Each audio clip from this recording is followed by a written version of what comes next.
자, 여러분, 이제 국세기문법 세 번째 시간, 우리 과세 요건과 그 다음에 과세와 환급 좀 얘기를 해볼 건데요.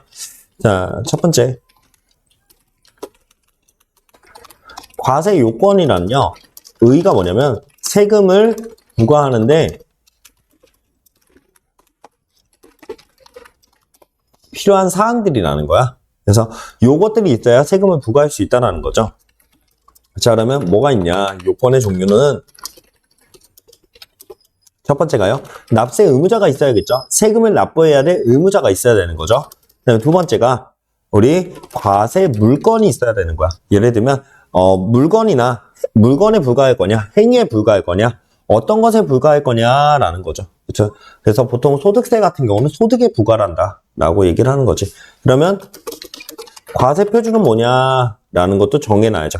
자, 이 과세 표준은 이거라고 생각하시면 돼요. 세금 부과의 기준이 되는 금액이라는 거죠. 이해가시나요? 그래서 세금 부과의 기준이 되는 금액 얼마냐라는 거죠. 자, 그래서 과세 표준, 마지막 세율도 존재하죠. 몇 퍼센트 부과할 거냐? 이게 가장 중요한 거겠죠. 자, 그래서 과세 요건은 이렇게 세 가지가 필요하다라는 거고요. 자, 그다음에 우리 두 번째 파트인 과세와 환급 얘기를 할 건데요. 첫 번째, 자, 세금을 부과하기 위해선 이게 있어야지. 관할관청이 있어야겠죠? 그렇죠? 자, 관할관청은 뭐야? 말 그대로 우리 관할세무서 얘기하는 거잖아요. 자, 그러면 이 관할관청한테 어떤 것까지 가능하면 관할관청은 무엇을 할 수 있느냐라고 얘기를 해볼 건데요. 자, 제가요, 만약에 수원 사람이에요. 이렇게 하자. 서울 사람이에요. 자, 그러면 여기에 뭐 그런 세무서는 없지만 이따 과정해 볼게. 서울 세무서가 있고요. 그다음에 수원 세무서가 있고요. 그다음에 여기 뭐 제주 세무서가 있다는 거야. 그러면 여러분, 제가요, 서울 세무서에 신고를 할 수도 있고요. 수원 세무서에 신고를 할 수도 있고요. 그다음에 제주 세무서에서 신고를 할 수 있겠죠. 또 반대로 서울 세무서에서 나한테 이렇게 처분을 하는 거, 수원 세무서에서 처분을 하는 거, 제주 세무서에서 처분을 하는 거, 이거 가능하냐라는 건데, 자, 여러분, 일단 요거는 다 가능해요.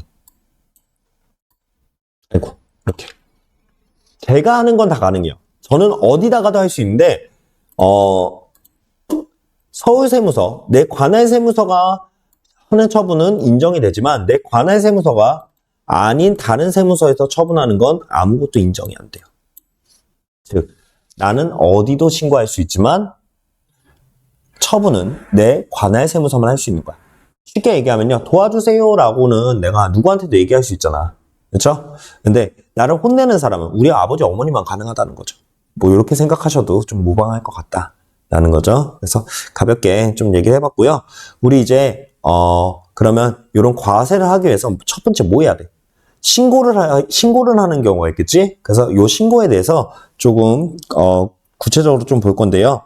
자, 신고는요, 기존에 신고를 했어도 잘못 신고하는 경우도 있을 테고, 혹은 신고를 안 해서 늦게 신고하는 경우도 있겠죠.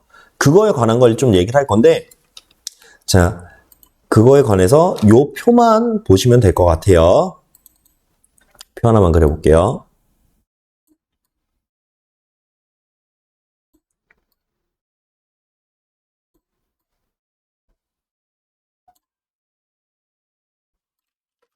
자, 이렇게 있었대요. 크게 우리 수정 신고를 할 수도 있고요. 경정 청구를 할 수도 있고요. 그 다음에 기한 후 신고를 할 수도 있다라는 거지. 자, 그러면 어떤 경우에 뭐를 하는지 좀 얘기를 조금 해보자. 자, 첫 번째, 수정 신고는요. 일단 상황이 어떤 때냐면 요런 때야. 즉, 상황 쪽은 그렇고 사유라고 얘기할게요. 사유. 자, 사유는요. 요럴 때 수정 신고 가능해요. 우리가 흔히 말하는 낼 세금이요. 낼 세금이 낸 세금보다 많을 때야. 그러니까 내가 모르고 적게 신고를 한 경우죠. 이거를 과소신고라고 얘기하죠.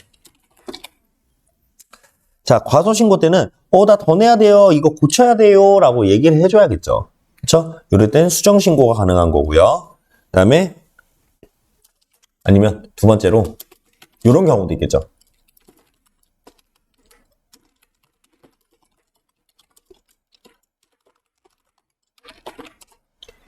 요런 경우요. 받아야 할 환급금이요. 받은 환급금보다 오히려 적은 경우야. 즉,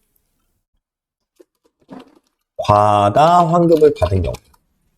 요럴 때는 우리가 수정신고를 할 수 있다. 오, 나 100원 받아야 되는데 150원 받았어요. 내가 잘못 신고한 것 같아요. 죄송해요. 라고 얘기하는 거죠. 이해가시나요? 혹은 요런 경우요. 불완전 신고를 한 경우예요. 그러니까 특정한 항목을 넣었어야, 마이너스 플러스를 넣었어야 되는데 마이너스 플러스를 안 넣었어. 그래서 요거를 추가적으로 넣을게요 라고 얘기하는 거죠. 이해가시나요? 그래서 불완전 신고 시에도 수정 신고는 가능하다라는 거야. 그러면 요것의 대상자는 누구냐? 어떤 사람이 수정 신고를 할 수 있느냐라는 건데요. 첫 번째는요. 자, 봐봐. 여러분, 신고나 환급을 받았단 말이야. 그러면 A수당 쪽 기존에 뭐를 했을까? 법정 신고 기한까지 신고한 자가 가능하겠죠. 그렇죠? 그래서 법정 신고 기한까지 신고를 한 자, 혹은 조금 늦게 신고를 한 사람도 수정 신고를 할 수 있게 해줘요. 그래서 기한 후 신고자. 이 사람들도 우리가 수정 신고를 할 수 있게 해준다라는 거죠.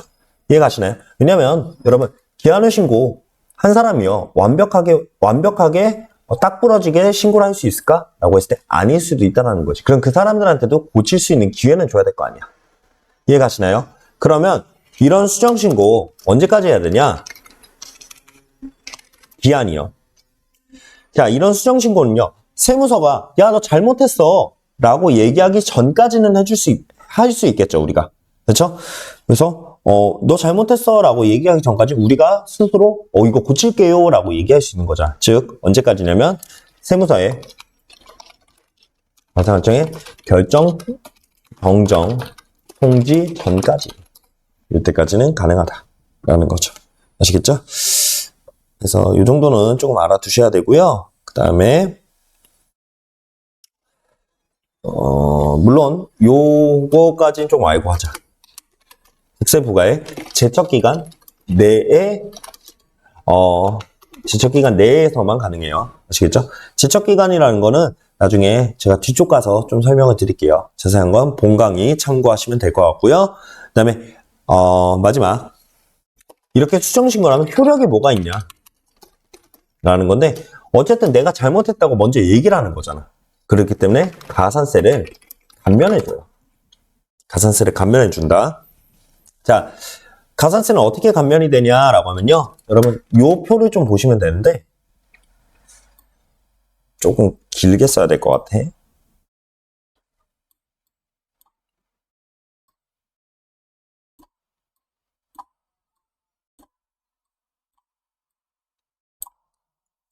자, 여기까지가 신고 기한이었고요. 여기가 그로부터 1개월, 그로부터 3개월, 그로부터 6개월, 그로부터 12개월, 그로부터 18개월, 그로부터 24개월이다라고 하면은 자, 내가 만약에 신고기한으로부터 신고를 했어야 되는데 잘못 신고해서 요때 1개월 내에 신고를 한 거야. 그러면 가산세의 90%를 감면을 해줘요. 그 다음에 75%, 그 다음에 50%, 그 다음에 30%, 그 다음에 20%, 그 다음에 10%. 그래서 이렇게 타임라인을 그려서 여러분들이 접근하시는 게 조금 더 편하실 거예요. 아시겠나요? 그리고 여러분들 혹시 기억나시나요? 우리가 전산세무 2급 때 부가세 신고서를 작성할 때요. 예정신고 때 작성이 누락된 거를 확정신고 때 신고하면은 자, 신고불성시 가산세가 25%만 냈죠. 즉 75%가 감면이 됐었지. 왜 그래? 이것 때문이야. 예정신고와 확정신고의 기간이 3개월 내기 때문에 75% 감면이 되는 거였다고요. 이해 가셨나요? 이제 조금 퍼즐이 맞춰지는 기분이지. 자, 그 다음에 두 번째 경정청구를 좀 얘기해 볼게요. 경정청구. 자, 경정청구는요. 요런 상황에서 발생할 수 있는 거야. 얘는 낸 세금이 더 많아. 그래서 과다 신고를 했을 때요. 이런 거죠. 내가 너무 내야 될 거보다 너무 많이 냈으니까 돌려주세요라고 청구를 하는 거죠. 그렇죠? 그래서 요거는 우리가 많이 냈을 때는 경정 청구로 돌려받아야 된다. 돌려주세요라고 청구를 하는 거죠. 자, 그다음에 두 번째, 그럼 이 경우도 있겠죠?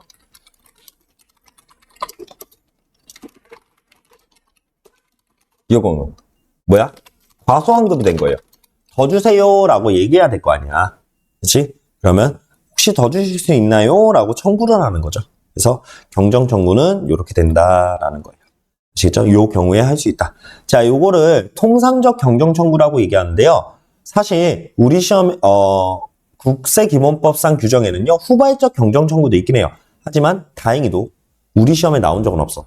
후발적 경정 청구가 나오면요. 문제가 굉장히 어려워질 거야. 아직까지는 다행이다. 여러분들 빨리 붙으셔야 돼요. 아시겠죠?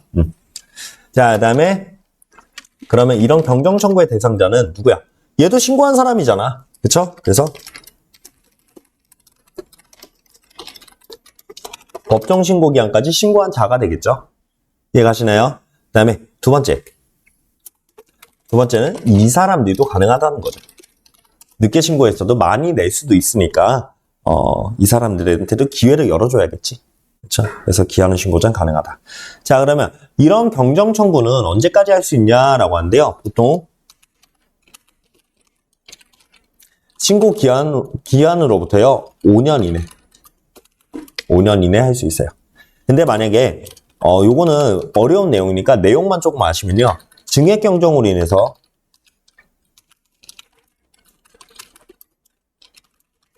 경정 통지를 받은 경우요.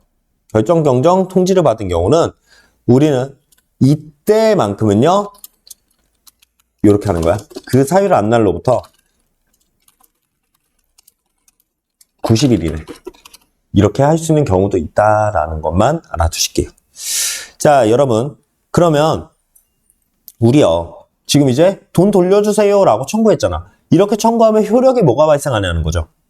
뭐가 발생할까? 돌려주세요 라고 얘기했으니까 대답을 들어야 될 거 아니야. 그래서 세무서는 일반적으로 우리가 이 청구를 받은 날로부터 3개월 이내에 요것을 통지를 다시 해줘야 돼요. 그러니까 네가 3개월이 아니라 죄송합니다. 2개월이요. 2개월 이내에 통지를 해줘야 돼요. 자, 이런 거죠. 너 돌려주세요 라고 얘기했는데 아무 말이 없어. 그럼 100년 만년 기다려야 되잖아. 그게 아니라 2개월 내에는 네 말이 맞구나. 돌려줄게. 네 말이 틀렸구나. 안 돼. 라고 얘기를 해주는 거죠.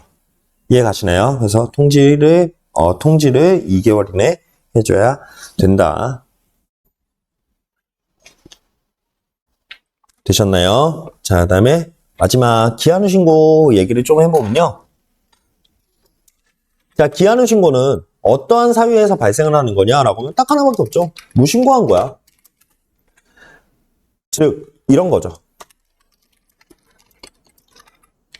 법정 신고 기한 내에 우리가 신고를 안 한 경우예요. 그러면 뒤늦게라도 나 빨리 해야지 라고 신고할 수 있을 거 아니야. 이게 기한후 신고죠. 이해 가시나요?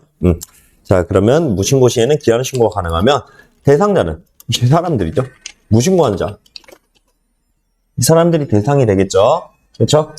자, 그러면 얘는 언제까지 신고할 수 있냐라고 하면요. 과세관청이 결정하기 전까지죠. 야, 너 이렇게 내! 라고 얘기하기 전까지는 내가 신고할 수 있다는 거지. 이해 가시나요? 그렇게 되고요. 자, 그러면 이렇게 기한후 신고라면은 효력은 뭐가 발생하냐라고 하면 가산세가 감면돼요. 어쨌든 내가 그나마 먼저 신고한 거 아니야. 그래서 가산세가 감면이 된다. 그러면 감면은 어떻게 되느냐라는 건데요.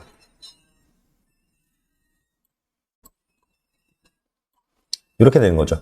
자, 여기가 신고기한이라면 여기가 1개월, 여기가 3개월, 여기가 6개월이다 라고 하면요. 자, 이때는 50%가 감면이 돼요. 그다음에 여기는 30%, 여기는 20%가 감면이 된다. 아시겠나요? 그래서 이런 효력이 있다라는 거 알아두시고요. 자, 그 다음에 우리 여기까지 봤고요. 이제 국세 환급에 대해서 좀 배워볼게요.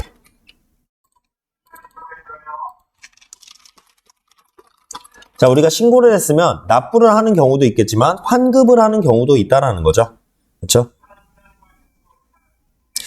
자, 그러면 이 환급 얘기를 좀 해볼 건데, 환급은요, 보통 환급의 절차는요, 우선 이게 절차. 신청에 의한 신청에 의한 충당이 원칙이에요. 자, 이게 무슨 얘기냐면 이런 거예요. 환급금이 발생을 해요. 그러면 충당 여부를 질의를 해줘요. 이런 경우죠. 제가 소득세에서 만약에 연말정산으로 받을 돈이 한 100만 원이 있었다는 거야. 근데 세무서에서 전화가 와. 그래서 야, 너 지금 환급금이 100만 원이야, 소득세에서. 근데 부가세에서 낼 돈이 100만 원 있거든? 퉁칠래 말래? 라고 충당 여부를 이렇게 물어본다고. 그래서 이때 선택을 할 수 있는 경우가 되는 거예요. 충당을 하겠습니다 라고 하면 충당이 되는 거고요. 아니야, 난 받고 따로 낼게 라고 하면 환급되고 다시 납부를 하면 되는 거죠. 그렇죠? 자, 신청에 의한 충당이 있는데요. 예외적으로요. 직권 충당이라는 게 있어요. 이건 뭐냐면 이런 경우야. 환급금이 발생하면요. 무조건 충당을 해버리는 거예요. 질의를 안 해. 왜 그러냐면 이것 때문이야. 얘요. 조세 포탈의 우려가 있어서 그래요. 즉 세금 안 낼 것 같단 말이야. 그럼 빨리 이거라도 메꿔야지. 돌려주면은 걔가 도망갈 수도 있잖아. 그래서 그렇게 한다는 게 직권 충당을 할 때라는 거고요. 자, 그 다음에 두 번째. 여러분, 우리가 납부를 늦게 하면 뭐네요? 가산세 내죠. 그러면 환급을 늦게 받으면 환급 가산금을 돌려받을 수 있어. 아시겠나요? 자, 이 환급 가산금은 정기예금 이자율만큼 받아요. 수령할 수 있다라는 거. 자, 그 다음에 그러면 이런 국세 환급금이나 국세 환급 가산금이요. 가산금의 소멸시효는 언제냐라고 하면, 자, 여러분, 국세 환급 금이지 5글자야. 그 다음에 얘는 국세 빼 환급 가산 금이지 5글자야. 그래서 소멸시효는 5글자 5년이다. 이렇게 암기하시면 될 것 같아요. 아시겠나요? 좀 간략히 설명을 드렸는데 요 정도만 보고 하시면 우리 시험에서는 특별히 지장은 없다. 자, 우리 세 번째 과세와 환급에 대해서 조금 배워봤어요. 우리 잠깐 쉬었다가 이제 네 번째 납세자의 권리구제 제도에 대해서 한 15분 정도만 더 학습하시면 될 것 같아요. 자, 잠깐 쉬었다 가도록 할게요.